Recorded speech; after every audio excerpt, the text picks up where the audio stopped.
వెళ్దాము. బైబిల్ గ్రంథంలో నుండి మార్కు సువార్త 4వ అధ్యాయము 2వ వచనము నుంచి 8 వచనాల వరకు వాక్యాన్ని చదువుకొని మనము ముందుకు వెళ్దాము.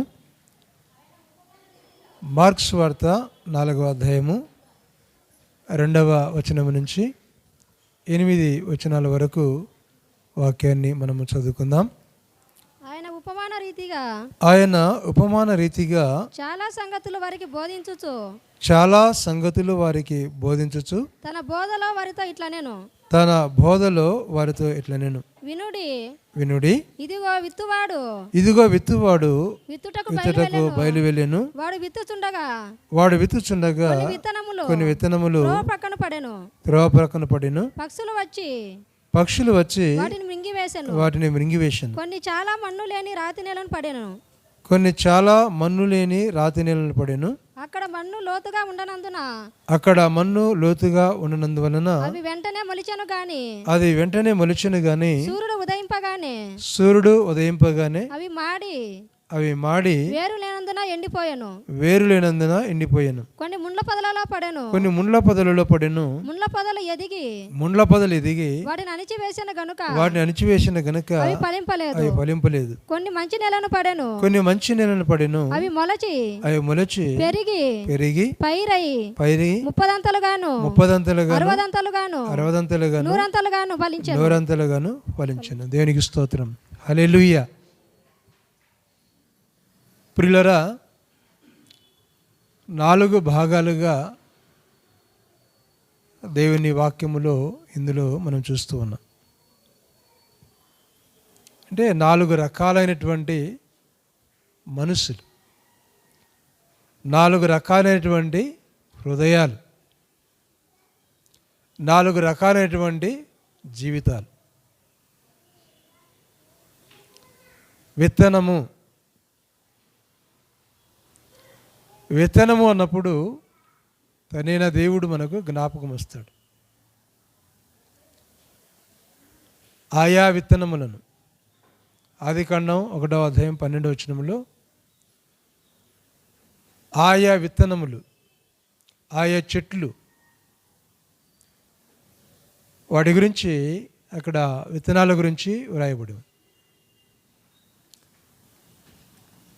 ఇదికన్నా మంచిది ఆదికాండం 1వ అధ్యాయం చదువుకొని అలా ముందుకు వెళదాము. 11వ వచనం 12వ వచనాల్లో ఈ విషయాలు ఉన్నాయి. దేవుడు గడ్డిని విత్తనములు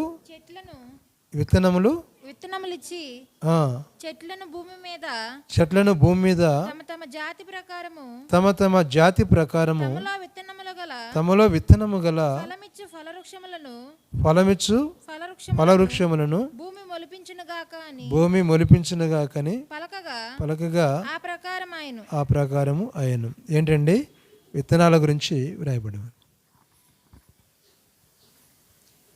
దేవుని వాక్యాన్ని విత్తనముతో ప్రభు పోల్చాడు.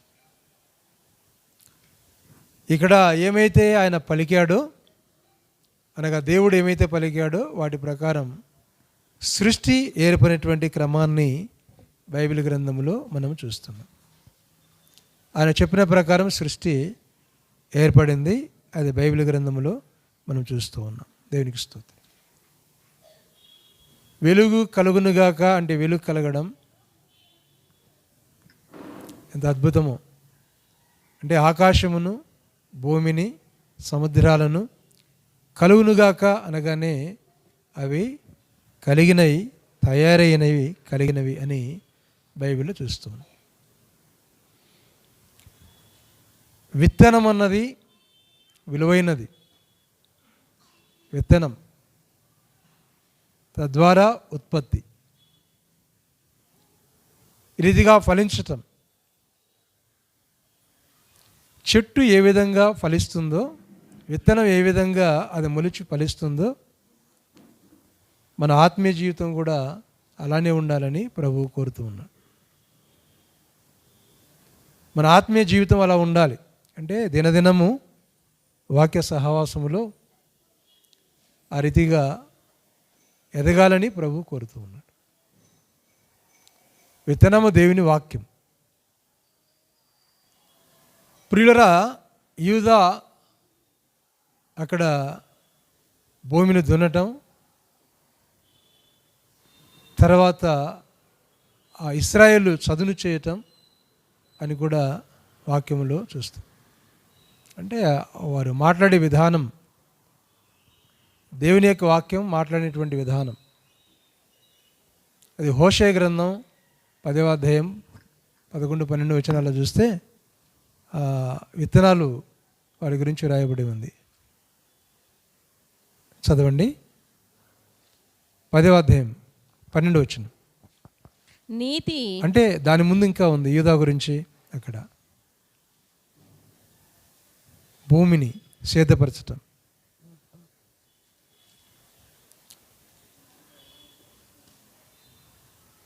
యూదా, ఇశ్రాయేలు. దేవునికి స్తోత్రం. యూదా భూమిని దున్నును, యాకోబు దానిని చదును చేయను. దాని ముందు అని చెప్పాను. 11వ వచనంలో ఏంటండి? యూదా భూమిని దున్నును, యాకోబు దానిని చదును చేయను.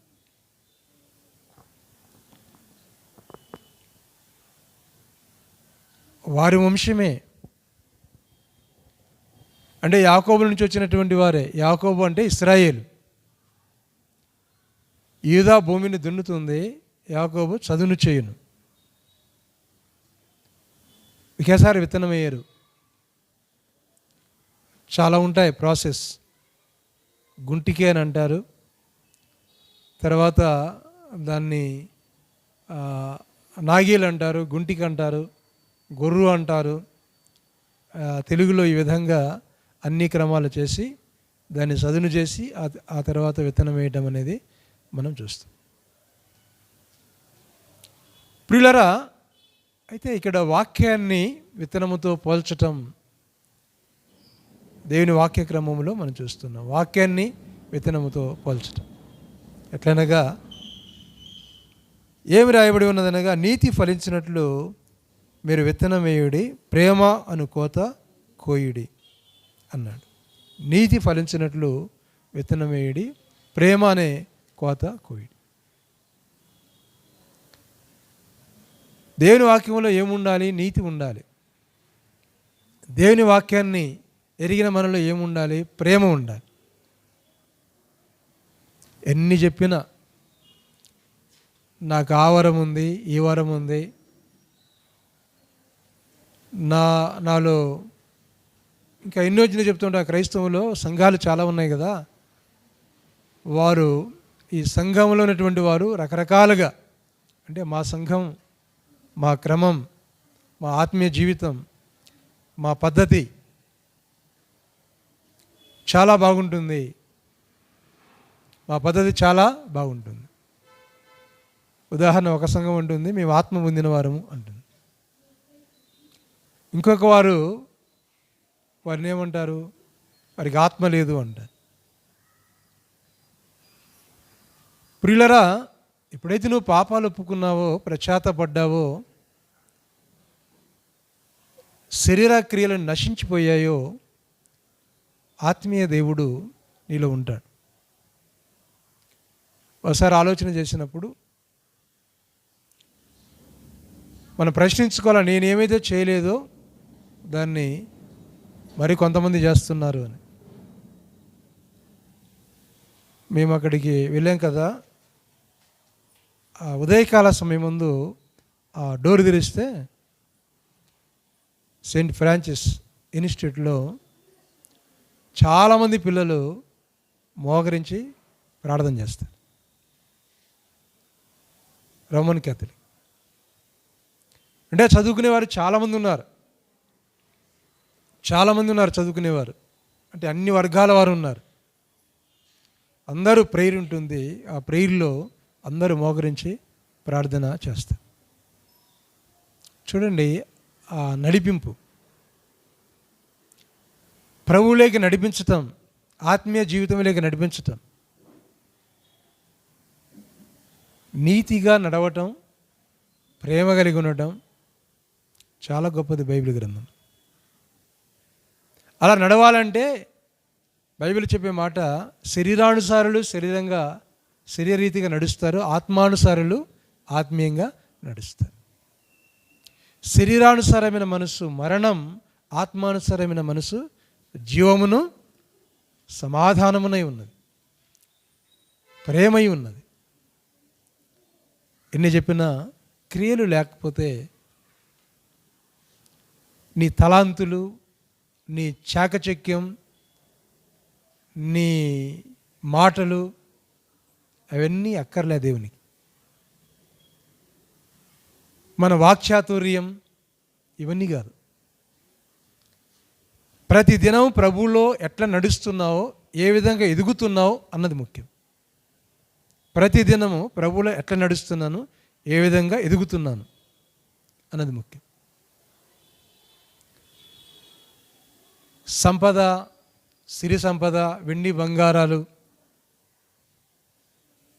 ఇవన్నీ ఉంటాయి, కానీ ఆత్మీయంగా అవన్నీ పనికొచ్చేటివి కాదు, కొంతవరకు పనికొచ్చేది. కానీ శాశ్వతమైనది, అవసరమైనది ఏంటి అన్నది అది కావాలి. ప్రియులారా, అంటే విత్తనాలను గురించి బైబిల్ చెప్పే మాట ఏంటంటే, కొన్ని విత్తనాలను కలపకూడదు అని. మేము ఒక చిన్న చెట్టు ఒక చోట వేసాను.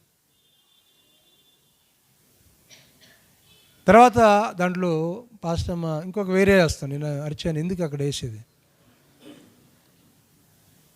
అంటే, ఏ ఆకు అయితే ఉన్నదో ఆ ఆకులో అక్కడే మనం వేస్తాం. దానిలో మరొకటి వేస్తే ఇది డ్యామేజ్ అవుతుంది. కానీ అవి బాగా ఫలించాలంటే దాని వరకు ఏముండాలో అలానే ఉండాలి, ఏముండాలో అలానే ఉండాలి. ఒక మనుషుల యొక్క క్రమము కానీ, ఒక విత్తనాల యొక్క క్రమము కానీ అవన్నీ బైబిల్లో రాయబడి ఉంది. ఎందుకు చెప్తున్నానంటే, వాక్యము కల్మషము లేనిది, కలుషితం అన్నది వాక్యములో లేదు. దేవుడు కలుషితమైన వాడు కాదు, ఆయన పరిశుద్ధుడు. ఆయన పరిశుద్ధుడు కనుక ఇంకా ఏమీ లేదు ఆయనలో. లేవీకాండం 19వ అధ్యాయం 19వ వచనంలో అంటే మిక్సింగ్ కాకూడదు అని బైబిల్ గ్రంథంలో రాయబడి ఉంది. 19:19 చదవండి.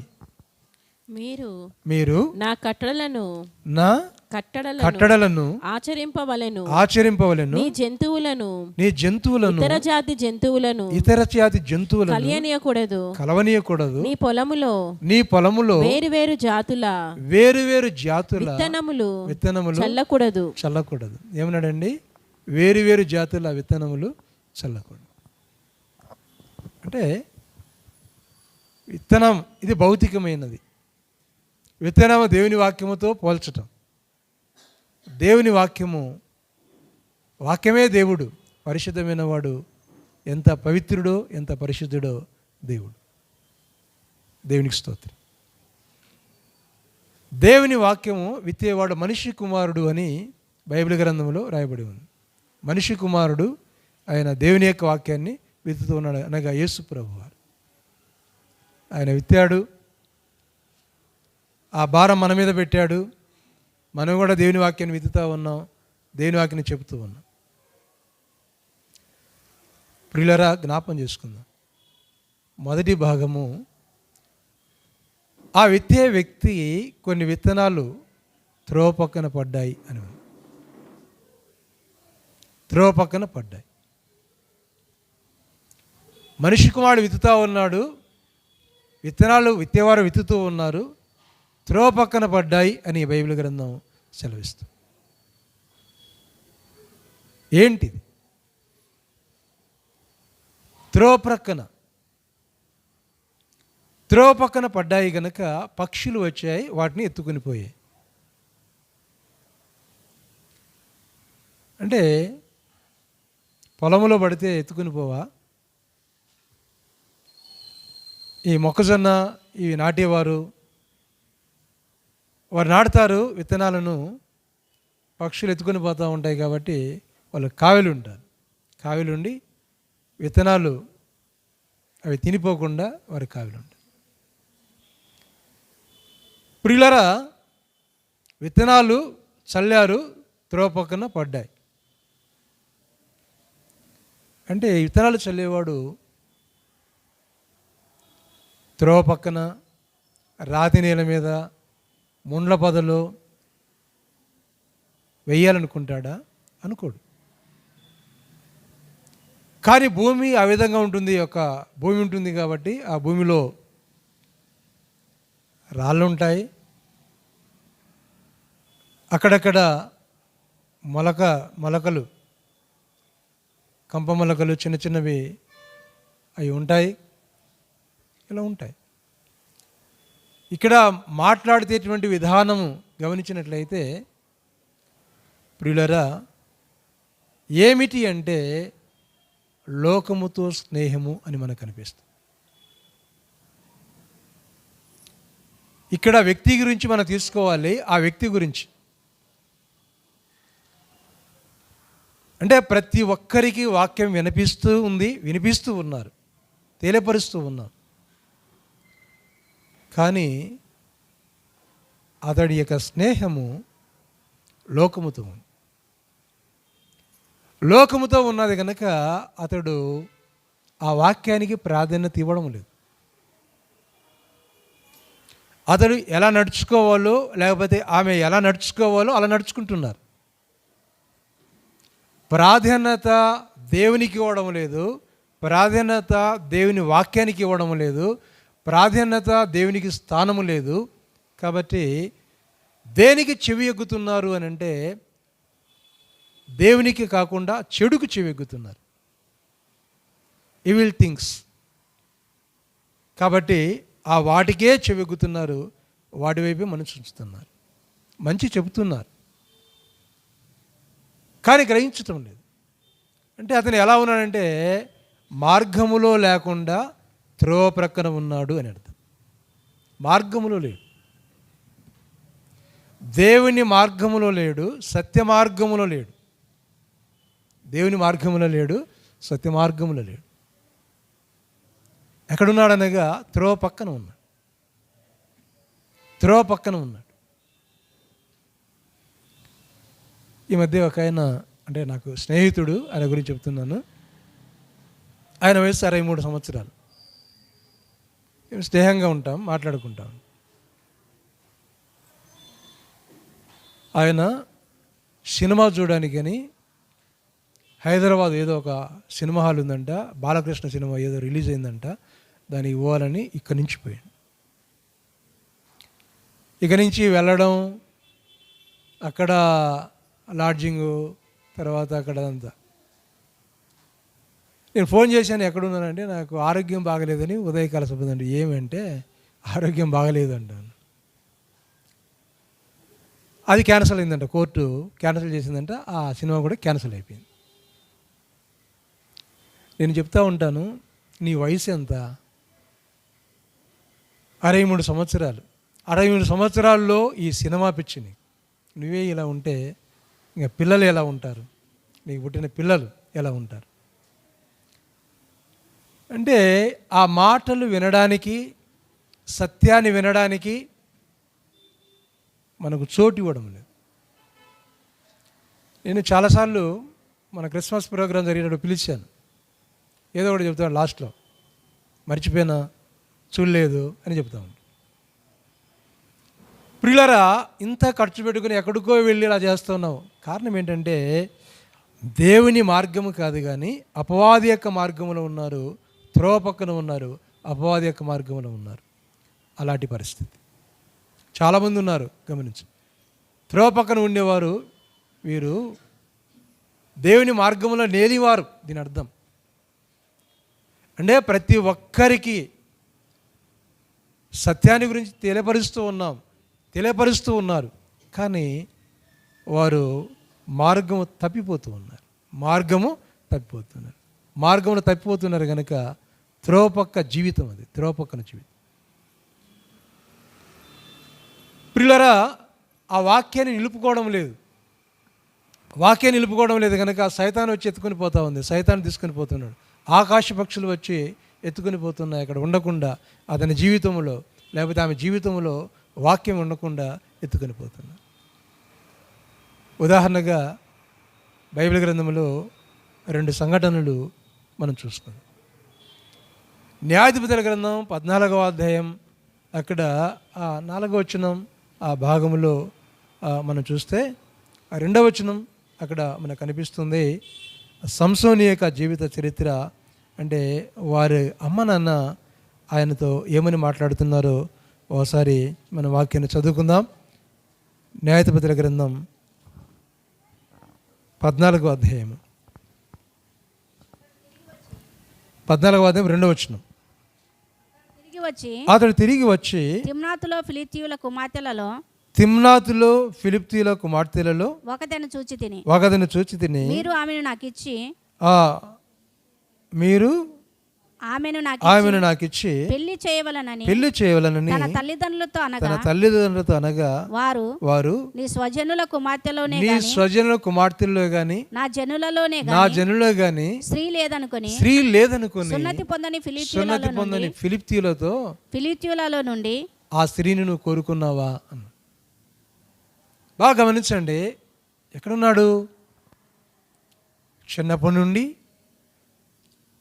ఈయన నాజీరు చేయబడినటువంటి వాడు సంసోను.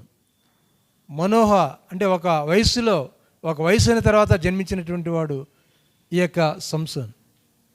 బాగా గమనించండి, ఇలాంటి వాడు, అందుకే అంటున్నాను, లోకము కలుషితమైపోయింది, లోకము చెడిపోయింది, కలుషితమైపోయింది.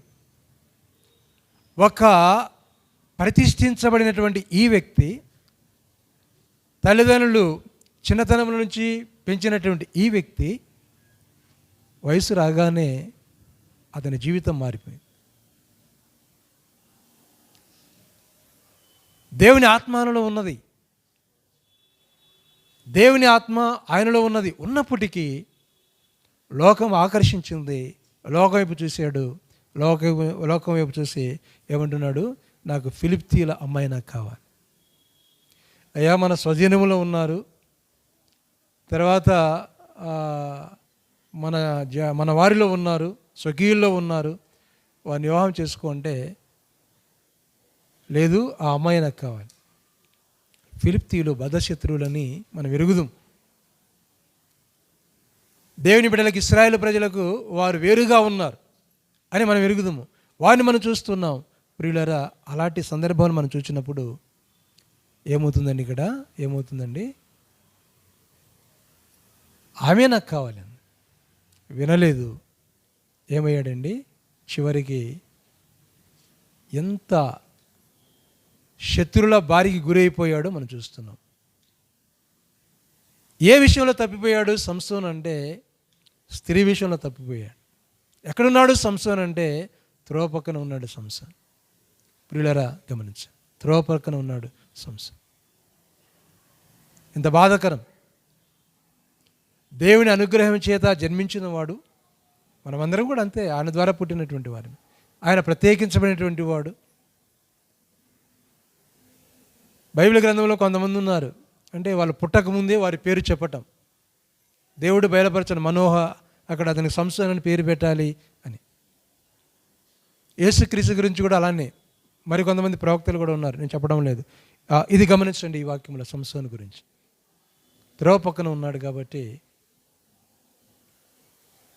పడిపోయాడు.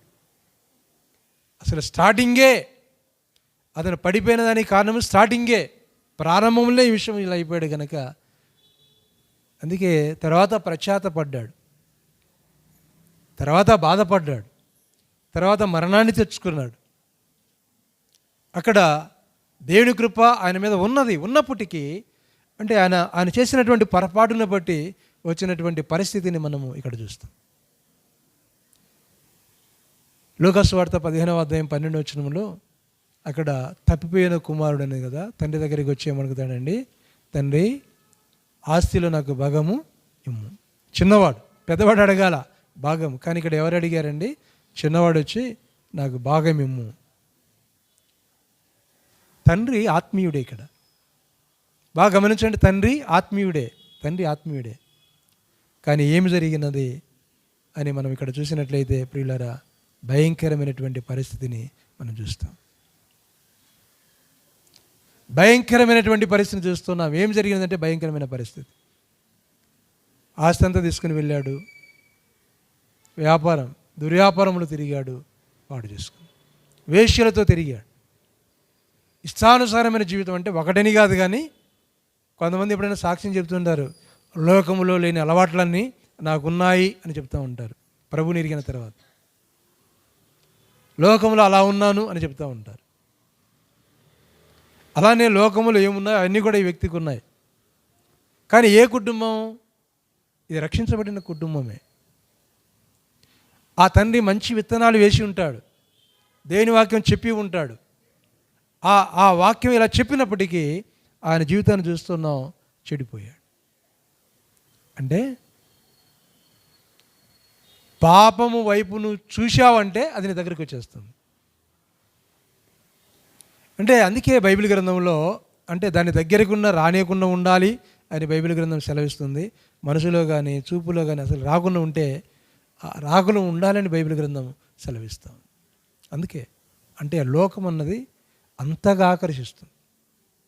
సినిమాలు ఎంత బాగుంటాయి అనిపిస్తుంది కదా.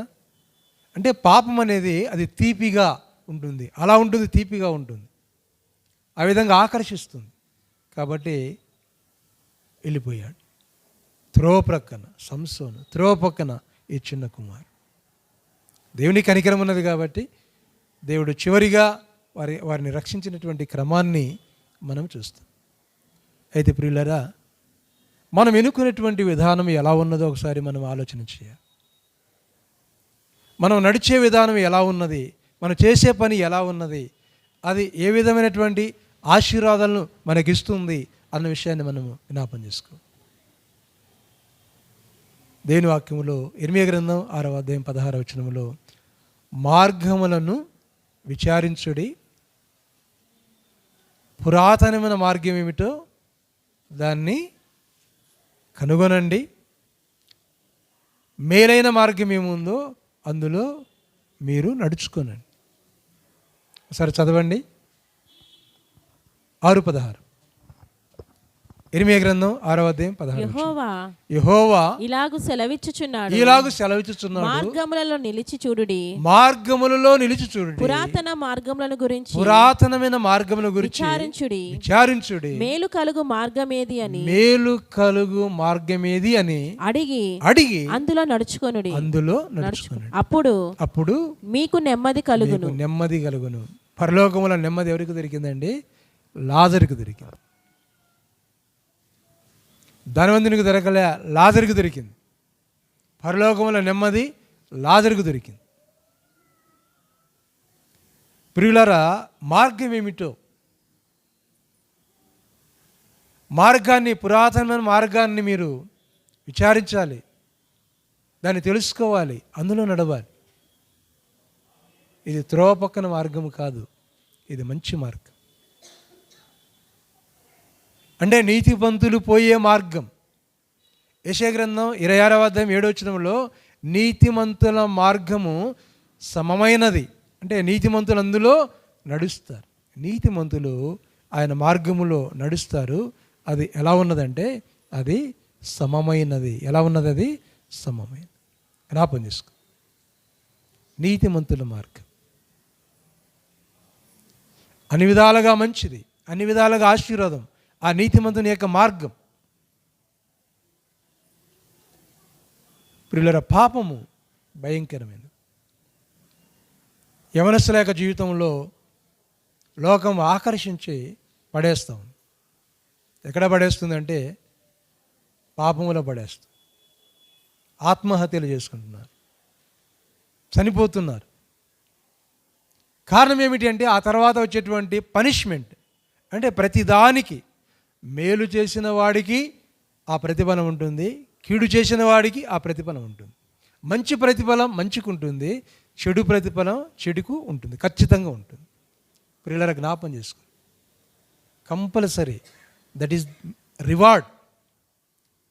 అంటే దాన్ని బట్టి according to our sin, according to our good things, మనం ఏమైతే చేస్తామో, గుడ్ డీడ్స్ అంటారు, ఏమైతే చేస్తామో వాటిని బట్టి ఆ తీర్పు అన్నది, ఆ రివార్డ్స్ అన్నది ఉంటుంది.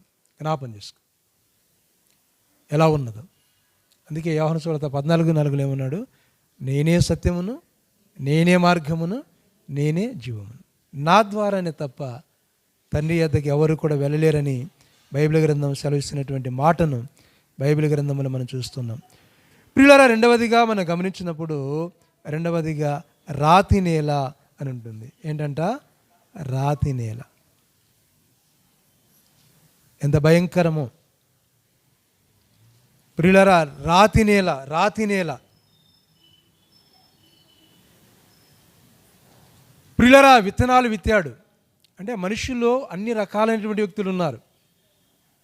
దాన్ని రిసీవ్ చేసుకునేటువంటి విధానం ఈ గ్రంథంలో రాయబడి ఉన్నది. రిసీవ్ చేసుకునేటువంటి, దాన్ని స్వీకరించేటువంటి విధానము ఈ గ్రంథంలో, ఈ 4వ అధ్యాయంలో రాయబడి ఉన్నది. రాతి నేల. కొంతమంది అంటూ ఉంటారు, అతని గుండె రాతి గుండె అంటూ ఉంటారు. అతని గుండె ఏ గుండె అంట? రాతి గుండె. కానీ బైబిల్ ఏముంటుంది? రాతి గుండెను మాంసపు గుండెముగా చేయగలిగినటువంటి వాడు ఆయన. రాతి గుండెను మాంసపు గుండెగా చేయగలిగినటువంటి వాడు ఆయన. రాతి గుండె. ఎట్లాంటి వారు వీళ్ళు? ఎలాంటి రాతి గుండె వీరిది? ప్రియులారా, ఎలాంటి మనస్సు వీరిది?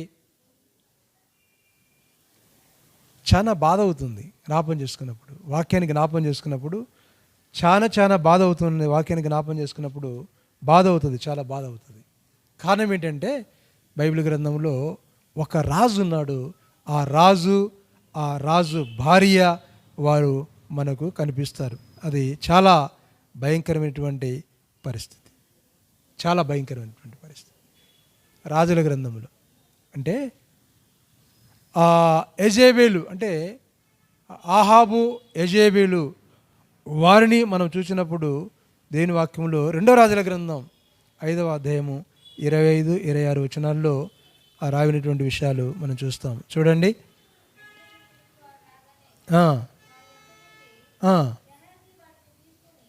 ఎక్కడ?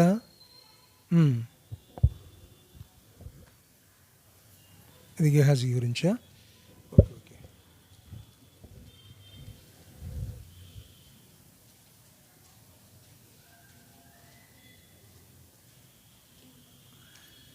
ఆ నాబోతు గురించి ఉంది చూడండి రాజుల గ్రంథంలో 21వ అధ్యాయము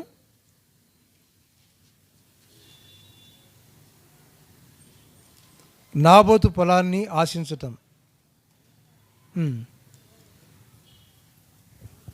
21వ అధ్యాయం 17వ వచనం నుంచి. అప్పుడు యెహోవాకు, అప్పుడు అంతే. ఇక్కడ ఇంకా దానికంటే ముందుగా మనము 13వ వచనం చూడండి. 13వ వచనం.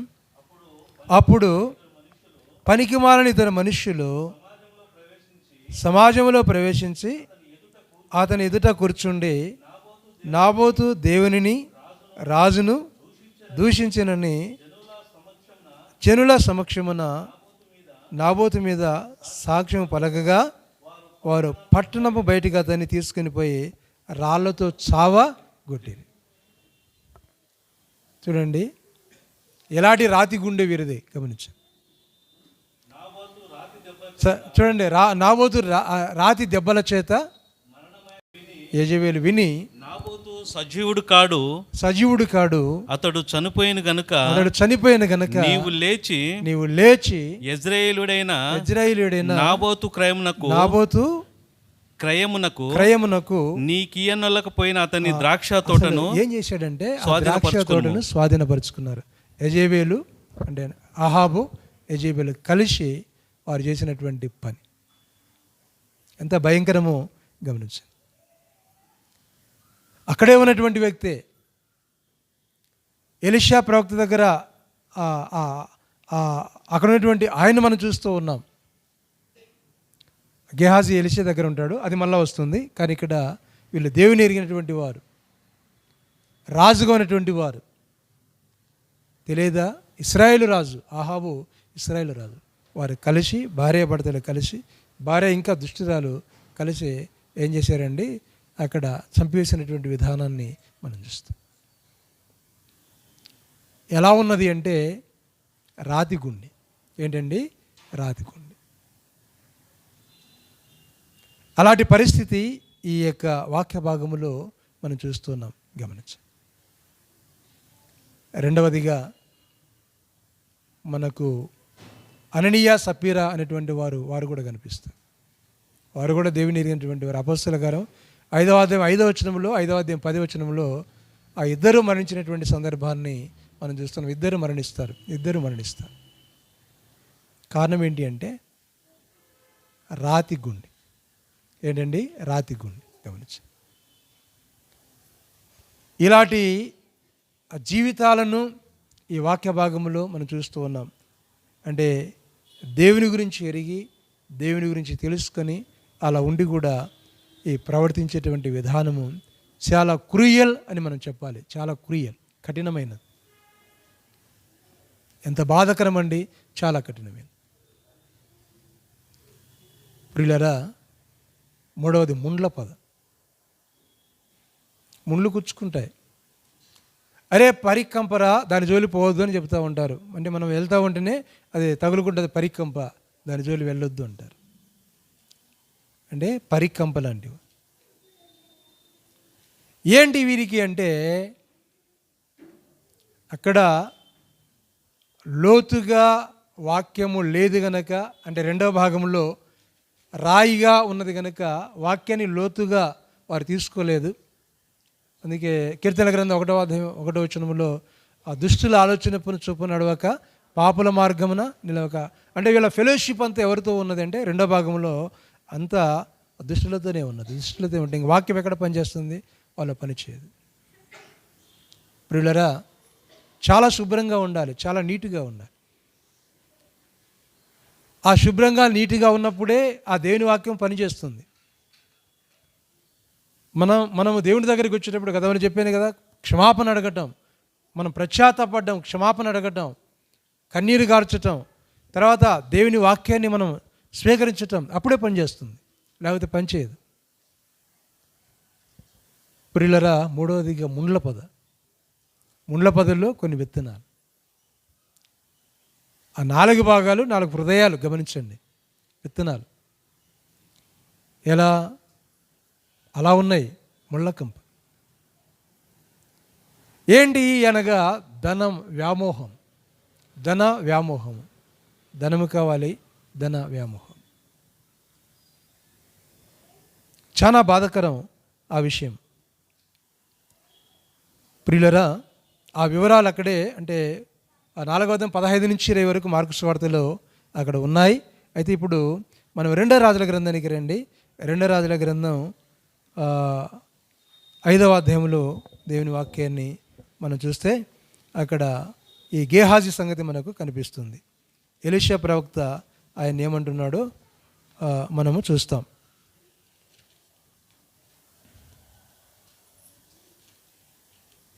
5వ అధ్యాయము చివరి భాగంలో, అంతటా ఎలీషా వారితో, ఆ మనుష్యుడు తన రథము దిగి నేను ఎదుర్కొనుటకు తిరిగి వచ్చినప్పుడు నా మనసు నీతో కూడా రాలేదా? ద్రవ్యమును, వస్త్రములను, ఒలివ చెట్ల తోటలను, ద్రాక్ష తోటలను, గొర్రెలను, ఎడ్లను, దాసీలను సంపాదించుకున్నటకు ఇది సమయమా? అంటే ఏమి కావాలంటే ఇతనికి ధనం. ఎవరితో ఉన్నాడండి? ఏలియా ప్రవక్తతో ఉన్నాడు, ఎలీషా ప్రవక్తతో ఉన్నాడు. అంటే ఒక మంచి ఫెలోషిప్తో ఉన్నాడు. కొంతమంది చెప్తూ ఉంటారండి, మాది మంచి ఫెలోషిప్ అండి, మా సంఘమే పరలోకానికి వెళ్ళిపోతుందండి అని చెప్తూ ఉంటారు. ఏలియా ప్రవక్త నా ఫ్రెండు, ఎలీషా ప్రవక్త నా ఫ్రెండు, నా స్నేహితుడు అని చెప్తారు వీళ్ళు. గేహాజీ కూడా ప్రవక్తే కదా. అక్కడ మనం చూస్తూ ఉన్నాం గేహాజీ ఆయన ఏ విధంగా అంటే ఒక గొప్పవాడిగా, ఒక ప్రవక్తగా భావించవలసినటువంటి వాడు, ఉండవలసినటువంటి వాడు ఇక్కడ మనం చూస్తే ఏమయ్యాడంటే ఈ లోకాన్ని ఆశించాడు. లోకాన్ని ఆశించి, లోకమును కోరుకొని, ధనాన్ని ఆశించి దాని ఎమ్మటి పడ్డాడు. ప్రియులారా, ధనము ఎంత అవసరం మనకు అవసరం అంతే. ఈ ధనాన్ని ఆశ్రయించి చాలామంది ఆ ముండ్ల తుప్పల్లో ఉన్నారు. ముండ్ల తుప్పల్లో ధనం కోసమే కదా టైం అంతా దానికి కేటాయించేది. డ్యూటీలు, సాఫ్ట్వేర్లు, ఇంకా రకరకాలుగా మనం చూస్తూ ఉంటాం. ఎప్పుడు చూసినా మనం ఎక్కువగా మన టైం అంతా ఎక్కువగా వాటికే కేటాయిస్తాం. ఎందుకంటే బ్రతుకు తీరు కదా అని అనుకుంటాం. 24 గంటలు 2 గంటలు కూడా దేవునికి ఇచ్చేది లేదు. అలాంటి పరిస్థితి. ఎందుకంటే ధనం సంపాదించాలి. కొంతమంది కొన్ని లక్షలు సంపాదిస్తారు కొన్ని గంటల్లో. కాబట్టి వారికి సమయం అన్నది చాలా వాల్యూగా భావిస్తారు. అయితే పరలోకములో మన పరిస్థితి ఎలా ఉన్నది? ఈ జీవన వ్యాపారం తిమోతిలకు రాసిన పత్రిక 2వ అధ్యాయంలో అక్కడ ఉంటుంది. 2వ వచనంలో అక్కడ సైనికుడు ఆ జీవన వ్యాపారంలో చిక్కుకొనడు అని అంటాడు. అంటే అలా ఉండకూడదండి, అలా ఉండకూడదు. చాలా జాగ్రత్తగా 2వ అధ్యాయము 2వ తిమోతిలకు రాసిన పత్రిక 2వ అధ్యాయము 5వ వచనం. దాని ముందు చూడండి 4వ వచనం. సైనికుడు ఎవడును యుద్ధమునకు పోనప్పుడు తన దండులో చేర్చుకున్న వారిని సంతోషపెట్టవలనని ఈ జీవన వ్యాపారములో చిక్కుకున్నాడు. వ్యాపారం చేయొచ్చు మంచిదే, కానీ జీవన వ్యాపారం కాదు. వ్యాపారం చేయొచ్చు మంచిదే, జీవన వ్యాపారం కాదు. ఈ జీవన వ్యాపారం అంటే కంప్లీట్గా దానికే. ఎందుకు గేహాజీ అక్కడ పనిచేసేది? గేహాజీ అద్భుతాలు చూశాడు. అంటే ఏలియా ప్రవక్త, ఎలీషా ప్రవక్త ఏ విధంగా చనిపోయిన వారిని లేపారో అది చూశాడు. అది చూసిన వ్యక్తి ఇప్పుడు అంటే ఆ దేవుని కార్యము కంటే ఇతనికి వెండి, బంగారము, వస్త్రాలు ఇవే ఎక్కువగా కనిపించాయి. అంటే ఇవి తాత్కాలికమైనటువంటి కడుపు కోసమే, ఆత్మీయత కాదు. కానీ ఇంత గొప్ప కార్యాలు చూసి దేవుని శిష్యు అక్కడ ప్రవక్తలను చూసి ఇతను ఒక ప్రవక్తగా ఎదగవలసినటువంటి వాడు, అతని పరిస్థితి ఎలా ఉన్నదంటే వాటిని ఆశించి నాశనం అయిపోయాడు. ఎక్కడికి వెళ్ళావంటే ఎక్కడికి వెళ్ళలేదు అని. ఏం తీసుకున్నావంటే ఏంది, దేవుడికి తెలియదా?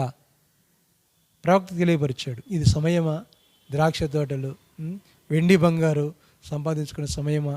గేహాజీ చూడు, ముండ్ల పొదలండి ఇవన్నీ ముండ్ల పొదలు జ్ఞాపకం ఇచ్చుకునండి.